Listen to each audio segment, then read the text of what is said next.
Friends, welcome back to my channel. आज इस video में हेयर टॉनिक की बात करेंगे, होममेड हेयर टॉनिक, जिसे बनाना बिल्कुल आसान है और इसे बनाने के लिए किसी चीज़ को ख़रीदने की ज़रूरत नहीं पड़ेगी, बल्कि आपके किचन में ही ऐसे सामान हैं कि आप अभी बहुत आसानी से ये हेयर टॉनिक आराम से बना सकते हो घर पर ही। पहले ये जान लेते हैं कि वो कौन कौन से इंग्रेडिएंट हैं जिसकी हेल्प से आप हेयर टॉनिक बना सकते हो। तो सबसे पहला तो है प्याज। यहाँ पर हमें रेड, जो लाल कलर के प्याज होते हैं, वो चाहिए होती है। इसके बाद मेथी और कलौंजी चाहिए होती है, जो कि सारे किचन में होते ही है। इसके अलावा लौंग चाहिए होती है। इसके बाद जो हमें चाहिए होती है वो नारियल का तेल, जो कि इजीली अवेलेबल होता है। इसके बाद जो हमें चाहिए होती है वो है चावल। चावल का पानी का हमें यूज़ करना होता है। तो बहुत ही सिंपल है लेकिन बहुत काम का है ये हेयर टॉनिक, जिसकी हेल्प से किसी भी टाइप की हेयर प्रॉब्लम्स हो बिल्कुल आसानी से ये ठीक हो जाती है। आगे बढ़ने से पहले एक रिक्वेस्ट है, अगर आप मेरे चैनल पे न्यू हैं तो मेरे चैनल को सब्सक्राइब कर दें एंड बेल आइकन को क्लिक कर दें, सो दैट आपको मेरे लेटेस्ट वीडियो की नोटिफिकेशन मिल जाए। और अगर वीडियो अच्छी लगे तो लाइक करते हैं। ओके, चलिए स्टार्ट करते हैं। ये हेयर टॉनिक जो बना रहे हैं, इसे आप महीने भर तक स्टोर कर सकते हैं, ये जल्दी ख़राब नहीं होते हैं। ये हेयर टॉनिक बनाने के जो प्रोसेस है उसका टाइमिंग मैं डिस्क्रिप्शन में डाल दी हूँ।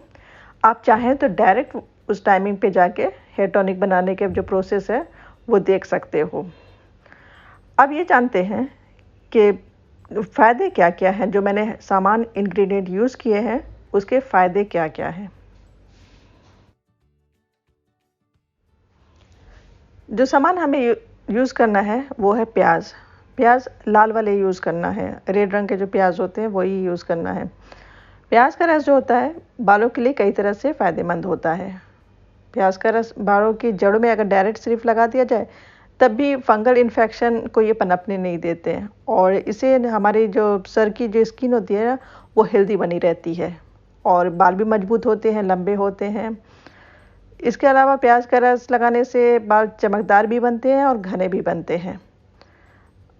अब ये जानते हैं कि प्याज के रस के अलावा जो हमने यूज़ किया, प्याज का रस जो होता है ना वो डैंड्रफ को भी कंट्रोल करता है। तो डैंड्रफ की अगर प्रॉब्लम्स है तो वो भी इससे दूर होती है।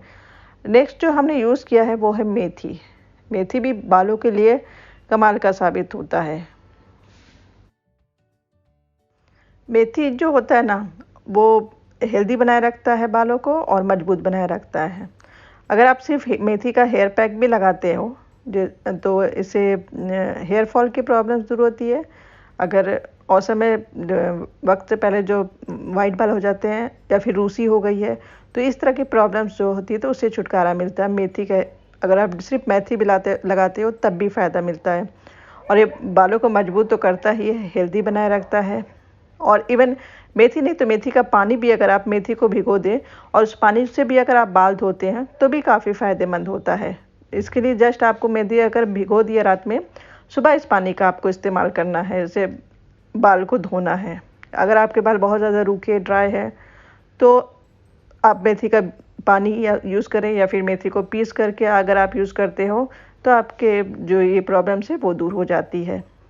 नेक्स्ट जो आप यूज़ कर सकते हो वो है कलौंजी।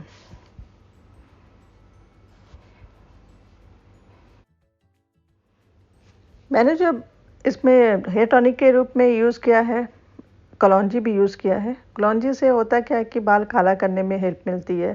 ये बालों का क्योंकि ब्लैक पिगमेंट जो सेल्स होते हैं, अगर उसकी कमी है तो उसकी कमी को रोकता है। ब्लैक पिगमेंट बालों को काला करने के लिए कलौंजी का यूज़ किया जाता है। अगर कलौंजी का तेल का आप यूज़ कर रहे हैं तो इससे काफ़ी लंबे समय तक बाल काले बने रहते हैं। बालों को सफ़ेद होने से बचाया जा सकता है अगर कलौंजी का आप यूज़ कर रहे हो तो। और इसके अलावा कलौंजी बालों की ग्रोथ को भी बेहतर करता है और मॉइस्चराइज भी करता है। अगर बाल बहुत सारे बेजान हैं, रूखे हैं, तो भी कलौंजी हेल्प करता है इसे ठीक। बस कलौंजी के तेल से अगर आप मालिश करते हो तब भी आप इस सब प्रॉब्लम से छुटकारा पा सकते हो। अब उसके नेक्स्ट जो मैंने इसके बाद इस हेयर टॉनिक बनाने में यूज़ किया है वो है लौंग। लौंग का इस्तेमाल तो बालों के अगर बाल बहुत ज़्यादा झड़ रहे हैं, हेयर फॉल की प्रॉब्लम्स हो रही है, तो लौंग का इस्तेमाल किया जाता है। और डैंड्रफ की प्रॉब्लम है तो उससे भी छुटकारा मिलता है अगर आप लौंग का इस्तेमाल करते हो तो। इसके अलावा अगर जुए हैं बाल में तो लौंग का तेल या फिर लौंग का पानी अगर आप यूज़ करते हो तो उससे भी फ़ायदा मिलता है। एक और फ़ायदा ये है कि लौंग स्कैल्प में ब्लड सर्कुलेशन, चूँकि आप इसके अगर तेल के मालिश करते हैं तो ब्लड सर्कुलेशन ठीक होता है इससे, और बालों की ग्रोथ अच्छी होती है। इसके अलावा अगर स्कैल्प में खुजली है तो इससे खुजली ठीक होती है। और बालों में अगर समय से पहले अगर बाल वाइट हो रहे हैं तो उससे भी अगर लौंग का तेल बालों में लगाया जाता है तो इससे आराम मिलता है। और इसके अलावा लौंग का जो तेल होता है वो नेचुरल कंडीशनर की तरह भी काम करता है और इससे बालों में चमक आती है। इसके अलावा जो मैंने यूज़ किया है इस हेयर टॉनिक में वो है नारियल का तेल। तो नारियल के तेल को तो सभी जानते हैं कि बाल के लिए बेहद फ़ायदेमंद होता है। इससे बाल बढ़ते हैं। स्कैल्प से अगर इसमें मसाज किया जाए तो ब्लड सर्कुलेशन में सुधार आता है। इसके अलावा अगर बहुत ज़्यादा बाल गिर रहे हैं तो अगर नारियल तेल से मसाज करते हैं तो काफ़ी फ़ायदा मिलता है। नेक्स्ट जो हेयर टॉनिक बनाने में हमने यूज़ किया है वो है चावल का पानी। चावल का जो पानी होता है वो बालों के लिए बेस्ट होता है। क्योंकि चावल के पानी में कार्बोहाइड्रेट होता है तो इसे रूखे और बेजान या ख़राब बालों को ही ठीक करने का काम करता है। चावल के पानी से अगर आप बाल धोते हैं तो इससे बाल मजबूत भी बनते हैं, जड़ें मजबूत बनती हैं, घने बनते हैं बाल, सॉफ्ट बनते हैं और चमकदार भी बनते हैं। चावल का पानी कई तरह से फ़ायदेमंद होता ही है बालों के लिए, लेकिन सवाल एक बार ये आता है कि कौन सा चावल का पानी यूज़ करना है। जो नॉर्मल चावल को भिगो देते हैं वो चावल का और वो जो पानी निकलता है वो चावल का पानी यूज़ करना है, या फिर जो चावल बनाते हैं जिसे माड़ भी कहते हैं वो चावल का पानी यूज़ करना है, या फिर फर्मेंटेड जो पानी होता है चावल का वो यूज़ करना है। तो यूज़ तो तीनों में से कुछ भी आप यूज़ करें चावल का पानी को, वो बालों के लिए फ़ायदेमंद होता ही है। आप माड़ को भी यूज़ कर सकते हैं, उसे ठंडा करने के बाद बालों को धो सकते हैं। लेकिन जब सबसे ज़्यादा फ़ायदे की बात अगर की जाए तो जो चावल का पानी फर्मेंटेड होता है वो ज़्यादा फ़ायदेमंद होता है। उसे फर्मेंटेड होने से उसके जो गुण होते हैं वो ज़्यादा बढ़ जाते हैं। तो अगर आप फर्मेंटेड चावल के पानी का यूज़ कर रहे हैं तो ये ज़्यादा नॉर्मल चावल के पानी से ज़्यादा फ़ायदा पहुंचाता है। हालांकि चावल का पानी जो नॉर्मल होता है वो भी बालों के लिए बेस्ट होता है, उसे भी आप आराम से यूज़ कर सकते हो।